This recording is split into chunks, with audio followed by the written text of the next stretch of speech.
My grandfather raised his glass across a table glowing with chandeliers and cinnamon candles and said, "Glad you're enjoying the college fund we set up for you." I froze. My fork hovered midair. "What fund?" I asked, and the laughter around us died like someone had cut the power. My dad coughed into his napkin, wine spilling down his wrist. My mom's face drained to white.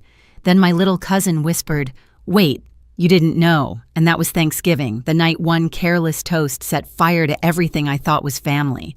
By the time the dishes were cleared, I'd stopped being their quiet daughter and started becoming something they'd never see coming. Thanksgiving was supposed to feel like homecoming, but walking into my grandfather's mansion felt more like entering a museum where I didn't belong. The driveway glowed under gold lights, and through the tall windows I could already see the family gathered around the grand table. Everyone looked polished silk cufflinks and smiles rehearsed for photos. I smoothed down the wrinkles in my thrifted dress and told myself to breathe. For once, I just wanted to survive the night without feeling like an outsider in my own bloodline. Inside, warmth and cinnamon wrapped the air. Grandma Margaret hurried from the kitchen with a tray of sweet rolls, still calling me darling, like she had when I was 10. Her voice was the only thing that still sounded real in that house. Grandpa Daniel sat at the head of the table, silver hair sharp under the chandelier, a man whose confidence could fill the room even in silence. When he saw me, his eyes softened. "There's my Hazel," he said, and for a heartbeat the knot in my chest loosened. My parents arrived moments later, loud and polished, laughing too hard at Uncle Richard's jokes. My father clapped me on the shoulder as if we were strangers who shared a surname. My mother kissed the air near my cheek and whispered, "Try to look relaxed, sweetie." I nodded, pretending not to hear the tremor in her voice. "Ethan." My brother didn't even glance up from his phone. It had been months since we'd said more than a sentence to each other. As the dinner began, the table shimmered with roasted turkey, mashed potatoes drowned in butter, and crystal glasses filled with wine I couldn't pronounce. I sat between Grandma and Aunt Julie, who immediately started her ritual interrogation schoolwork, dating life, all delivered with that syrupy sweetness that felt more like a test than interest. I smiled through every question, giving short, tidy answers, while my fingers traced the edge of my plate. Grandpa's laughter echoed from the far end, deep and steady, the sound of someone proud of the family he'd built. For a moment, I almost believed in that illusion. I wanted to.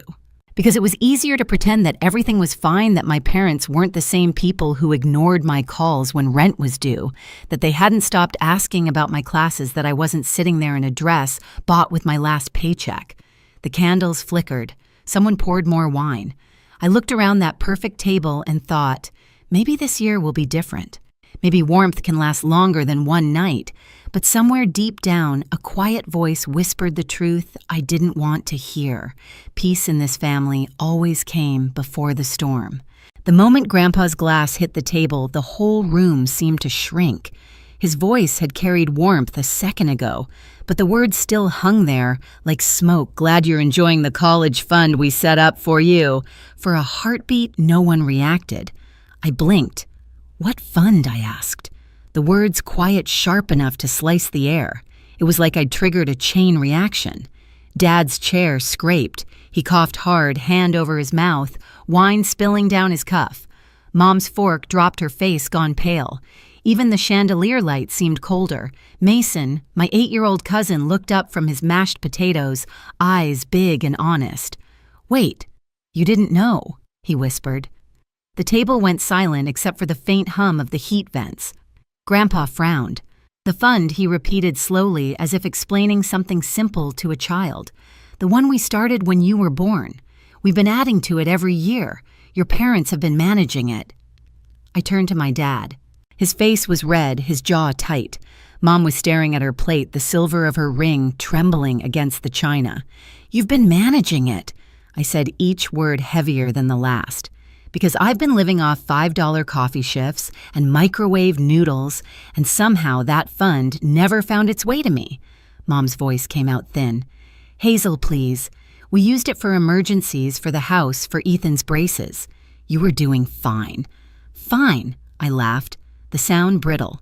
"Do you even know what fine looked like for me? Working nights while studying, skipping meals to pay rent, you called that fine. Grandpa's expression hardened, all the pride in his posture draining away. That money wasn't yours to use, he said, eyes on my parents. We made it clear it was for Hazel, for her future. Dad's tone shifted from guilt to defense. Maybe if you hadn't insisted on putting it in our names, enough, Grandpa snapped. His voice cut through the air like glass shattering. We trusted you.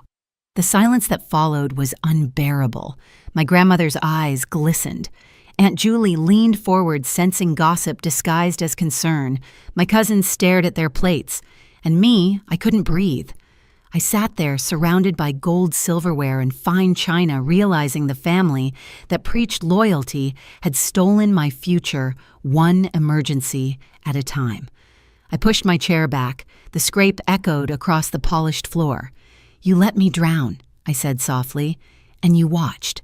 Mom reached out, but I pulled my hand away. Don't, I said, my voice low, steady. You don't get to fix this with tears. I stood up. The chandelier flickered overhead, throwing shards of light across their faces.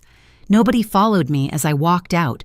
In the hallway, my reflection flashed in a gold-framed mirror, small, furious, unrecognizable. And somewhere deep inside beneath the shaking, a new thought formed. If they could lie that easily, they had no idea what truth could do. The air outside was colder than I remembered. My breath came out in clouds sharp against the night. The mansion behind me glowed warm and gold, but every window felt like an eye watching me leave. I didn't cry. I couldn't. I drove home in silence, gripping the wheel so hard my knuckles ached. By the time I reached my apartment, my dress still smelled like their flowers, roses, and smoke. I tore it off, dropped it onto the floor, and sat on the edge of my bed, shaking. I kept hearing Grandpa's voice, clear as glass. The fund we set up for you. And Dad's, we meant to replace it. Every word replayed like a lie I'd been trained to accept. Around me, everything looked smaller than it had that morning. The peeling paint, the flickering light, the stack of bills on my desk, half-paid, some unopened. The numbers blurred as I stared at them, rent, tuition, groceries, interest. Every sacrifice I'd made, every hour I'd spent believing struggle was noble, it had all been unnecessary.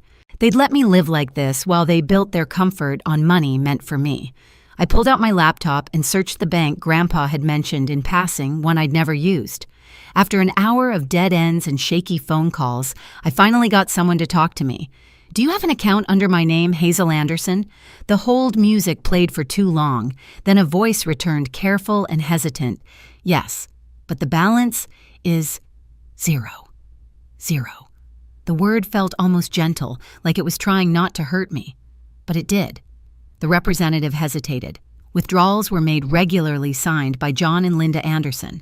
I thanked her, hung up, and sat in the dark. No music, no crying, just silence pressing against the walls. The next morning, I walked into the campus legal aid office, clutching a folder of every piece of paper I could find. Loan statements, pay stubs, scholarship letters. The woman behind the desk listened quietly, flipping through the pages. When she finally looked up, her eyes were steady. Hazel, if that fund was set up for your education and they used it for themselves, that's misappropriation. The word hung heavy between us, ugly legal final. Is that a crime, I asked? It can be, she said gently. If you want to pursue it, start collecting proof. That night, I did exactly that. I built a stack of evidence taller than my textbooks, bills, records, every trace of the life I'd survived without their help. I laid them out across my floor, piece by piece, until the carpet disappeared under paper.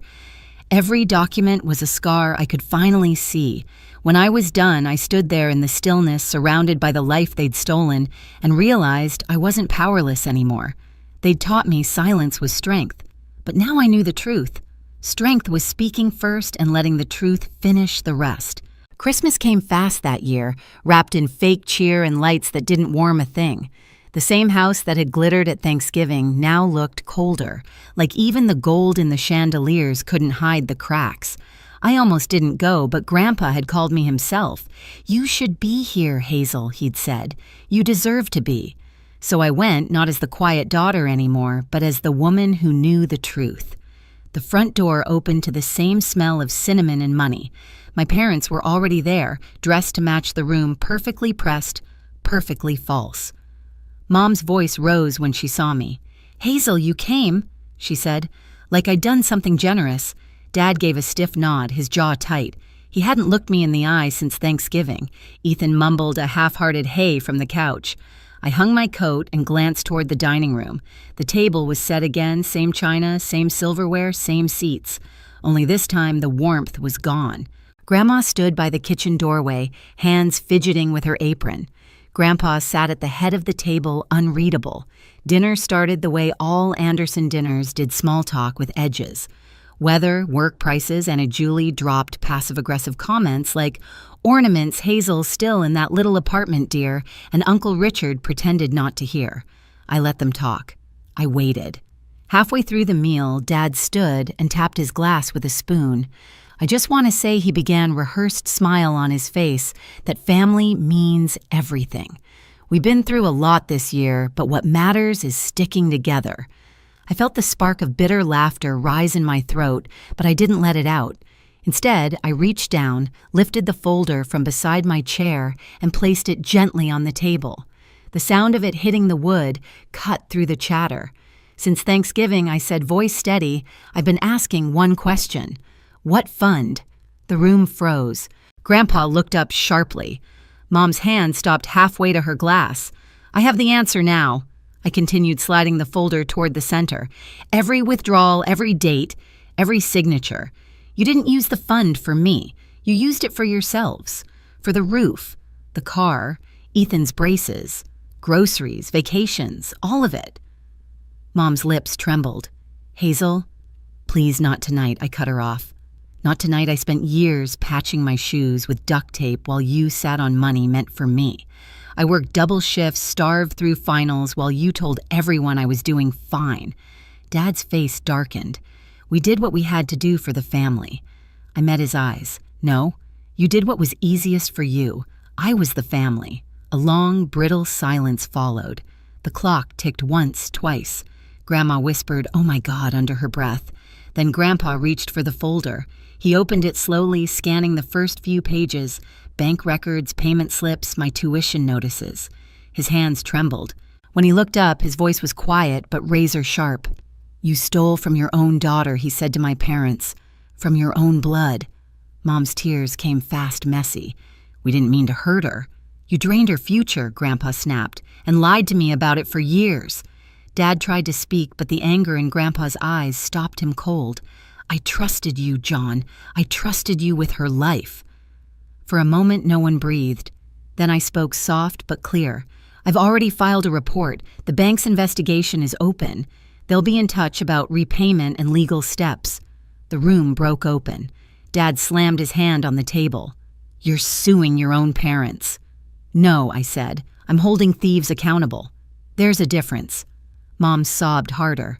"Hazel, you can't do this to us." I looked at her and felt nothing but distance. "You did this to yourselves. You just didn't expect me to notice." Aunt Julie leaned forward, whispering, "Oh, dear Lord," like she was watching a movie she couldn't turn off. Ethan sat frozen guilt flickering across his face. Grandpa stood up slowly, his chair scraping the floor. He walked around the table and stopped beside me. For a second, I thought he might be angry that I'd made a scene. Instead, he put a hand on my shoulder. "You don't have to face this alone," he said quietly. I nodded once, throat tight. "I know."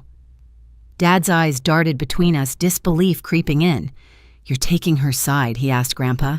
"There's only one side here," Grandpa said. "The truth." No one spoke after that. The only sound was the slow ticking of the clock and the faint hiss of the fireplace. I gathered the folder, slid it back into my bag, and stood. My legs were steady this time. As I reached the doorway, Mom called out through her tears, "Please, Hazel, we can fix this." I turned back just once. You can't fix something you never intended to keep whole. Outside snow was falling, thick, quiet, relentless. The air bit at my face, but I didn't mind. Each step away from that house felt lighter. In the driveway, my car was dusted with white. I brushed it off with my sleeve, opened the door, and looked back one last time. The mansion glowed behind me, beautiful and broken. Inside, they'd be sitting in that silence, facing what they'd done. And for the first time, I didn't feel small. As I drove away, the snow caught in the headlights, swirling like ash. The house disappeared in the rearview mirror, and I whispered to no one. Everything fell apart again, but this time it wasn't me who broke. The letter from the bank arrived a week later, thick envelope official seal. I stared at it for a long time before opening it. The investigation was underway. Every withdrawal, every forged signature, every transaction was under review. If fraud was proven, the bank said my parents would be held financially responsible. I didn't smile, didn't cheer. Justice rarely feels like joy. It feels like breathing again after years underwater. A few days later, Grandpa called. He didn't ask about the case. He just said, "There's something waiting for you at the bank." When I arrived, the teller handed me a cashier's check and a note in his handwriting. "For your start, not your survival. $20,000, enough to lift the weight without erasing the memory of how it got there." I paid down my student loans that afternoon. Watching the number shrink on the screen didn't feel like victory. It felt like reclaiming time that had been stolen. I opened a new account under my name only. No shared signatures, no loopholes, just mine. Spring came early that year. I graduated under a pale sky wearing a borrowed cap and a smile that finally felt earned. In the crowd, I saw Grandpa and Grandma clapping for me. My parents weren't there. I told myself I didn't care, and for once it was true. When I walked across that stage, I wasn't carrying their shame anymore. Only my own name and the quiet kind of peace that comes after the storm. They say family is forever, but forever doesn't mean blind loyalty. Sometimes it means knowing when to walk away. I used to think strength was staying silent, keeping the peace no matter the cost. But now I know silence only protects the ones who hurt you. Family isn't the people who share your blood. It's the ones who don't steal your future. If you've ever had to choose truth over family, tell me where you're listening from so I know I'm not alone. And hit subscribe because the next story might remind you just how strong you already are.